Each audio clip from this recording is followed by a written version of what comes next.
it's not a big news story somehow, but UFOs turn out to be real. We're not kidding. Recently, the New York Times profiled a secret $22 million Pentagon program that investigated unidentified flying objects. Doesn't mean they're from outer space, but they're not identified, and they're flying, and they're objects.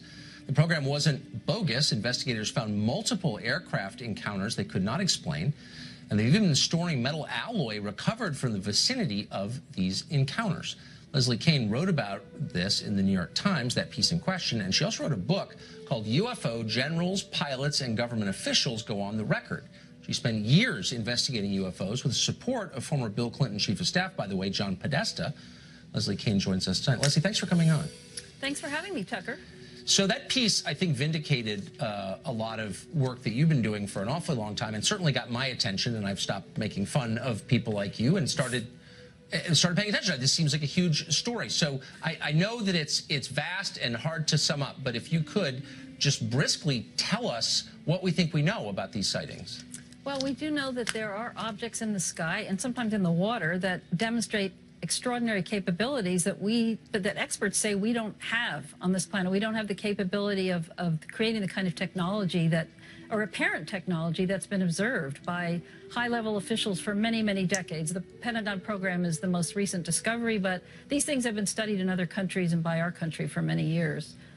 So what percentage of these sightings are we sure are not weather phenomena or experimental aircraft? Well, that's a really good question, because most sightings of UFOs that just people report are identifiable. I mean, we're talking about maybe 5 to 10% of all the sightings that are called in are not explainable. And the ones that are really of interest are the ones reported by military pilots, by commercial pilots, by trained observers, multiple witnesses, ones that are caught on radar, events that have a lot of data to support them and involve very, very credible people. So I guess what bothers me most about this story is how clearly people who should have been following up and paying attention haven't been. And the case that sticks with me, November 7th, I think, 2006, at Chicago O'Hare Airport, 4:15 in the afternoon, gate C-25, I believe. The pilot of the plane waiting to depart to Charlotte looks up, and there is a saucer hovering not that far over the plane. People in the tower see it, other pilots see it, dozens of people see it. It's real, and the FAA refuses to investigate. How could that be? I know, it's shocking. It's absolutely shocking to me. I mean, they refuse to investigate, I think, because I mean, who knows what the bigger reason probably is that they can't explain these things, and they just they don't want to deal with them. It might frighten people. They don't have enough information. They don't like to say, well, there's something hovering above an airport, but we don't know what it was. So basically, they will come up with other explanations for it, such as that it was a weather phenomenon. That's what the FAA said about O'Hare, which is really an insult to the pilots who witnessed this thing and many other observers who know that it wasn't weather. I mean, it was a metallic-looking disc-shaped object that hovered over as you said, hovered over a terminal, gate C-17 for about 5 minutes, and then it shot straight up through the clouds. This was an incredible aspect of the thing. It was hovering below a cloud bank, and all of a sudden it just shot straight up really fast through the cloud bank and cut a hole in it. So there was like a cookie-cutter clean hole in the clouds. You could look up and see the blue on the other side. And, as far as anybody knows, as far as I know, and from what I've been told, we don't have machines in the sky that can do things like that. But I mean, this is not a potato field in Maine in the 1950s at 3 in the morning. This is Chicago O'Hare, one of the busiest airports in the world, in the middle of the day, in front of sober witnesses, including pilots and the control tower. And the FAA says we're not that interested? Like, how could that be? I know. I mean, it's very bad. I appreciate how baffled you are, Tucker, because I'm baffled too. And you can imagine that the witnesses involved with this, it's an insult to them. I mean, there are many witnesses, and we're talking about military people, high-level people in the Air Force, the Navy, the other military commercial pilots who are just told that we're not interested in what they saw. And it's very difficult for a lot of them because they're patriotic people. Well, yeah, I mean, what if it's the Chinese military? I mean, I believe you because you are, I think, the preeminent researcher on this question, but it beggars belief that the U.S. government would just sort of let it go. Anyway, I appreciate it. Leslie, thank you for coming on. It's an honor to have you. Thanks a lot, Tucker. I appreciate your interest in this. Thank you. Thanks a million. UFOs have been the stuff of conspiracy theorists for decades, often mocked for talking about it, but maybe they shouldn't be mocked. Commander David Fravor spent 18 years as a naval aviator, a pilot. In 2004, he had an unforgettable encounter with an aircraft he said was defying the laws of physics. Former Commander Fravor joins us tonight. Thanks a lot for coming on tonight. Tell us what you saw. Well, we had launched on a routine training mission. When we joined up, we were told that the event was going to be canceled and that we had real-world tasking, and we were sent out to the west. Now, take in mind that this has taken place about 100 miles southwest of San Diego, between San Diego and Ensenada, Mexico, on a clear, perfect day, blue waters. We get out to the spot where they tell us it's at.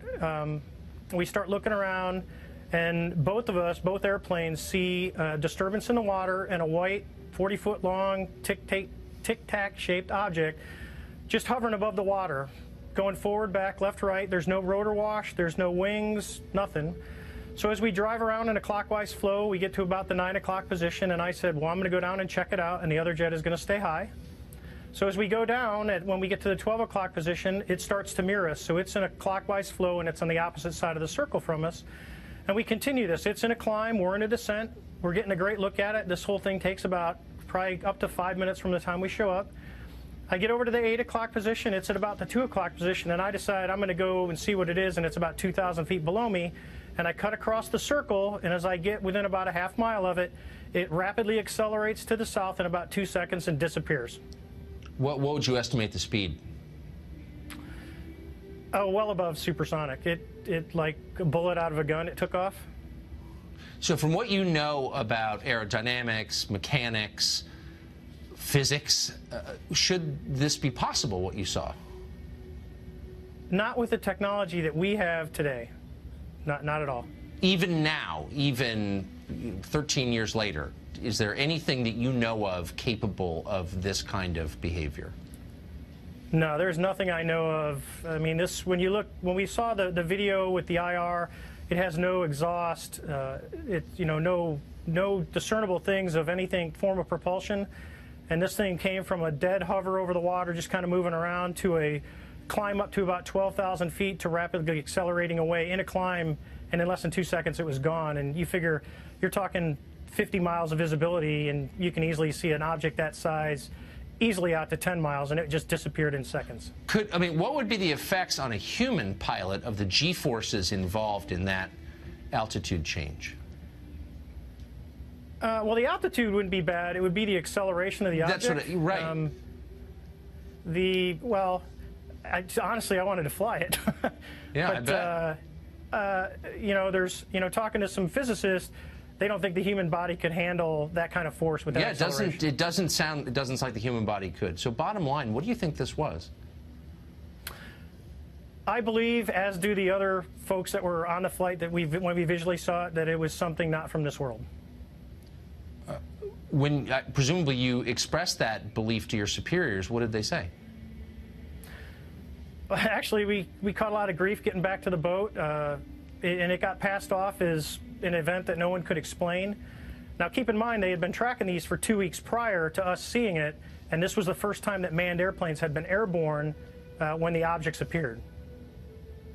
This feels like a really big story to me. It's not exactly clear why Vladimir Putin's more interesting than this. I think this seems like a big deal. And Commander, I appreciate your taking the time to talk to us about it. You seem sober and believable, and I appreciate it.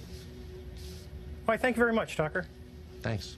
The Pentagon has been keeping track, or trying to, of the type of aircraft that don't take off and land from conventional airports. We're talking about unidentified flying objects, UFOs. You can laugh about it if you want, but a lot of people are taking this revelation very seriously. Correspondent Garrett Tenney is here with more on this program. Good evening, Garrett. Well, Brett, good evening to you. We may not know if aliens exist, but it turns out our government had a special team of UFO hunters that was trying to find out. The Pentagon now confirms the existence of a secretive UFO program tasked with investigating reports of unidentified flying objects. The Advanced Aviation Threat Identification Program was created in 2007 at the urging of then Senate Majority Leader Harry Reid. And over the next 5 years, the program received more than $20 million for its work, which included analyzing a variety of aeronautic threats ranging from what could be our adversaries' next-generation aircraft to reports from military pilots of encounters with unknown objects like this one in 2004 that appear to defy the laws of physics. Look at that thing, dude. Look at that thing. It's rotating. Now, the Pentagon tells us the program ended in 2012 when officials determined there were other higher priority issues. But the program's former director, who resigned in October, says it was only the funding that ended and that over the last 5 years, the program has continued investigating incidents alongside their new responsibilities. This weekend, Harry Reid said he has no regrets about the program he championed, tweeting in part, "This is about science and national security. If America doesn't take the lead in answering these questions, others will." And this isn't the first time the Pentagon's investigated UFOs. Between 1947 and 1969, the U.S. Air Force's Project Blue Book investigated more than 12,000 UFO sightings. And while most of those ended up having reasonable explanations, 700 sightings remain unexplained. Brett? Cue the X-Files music.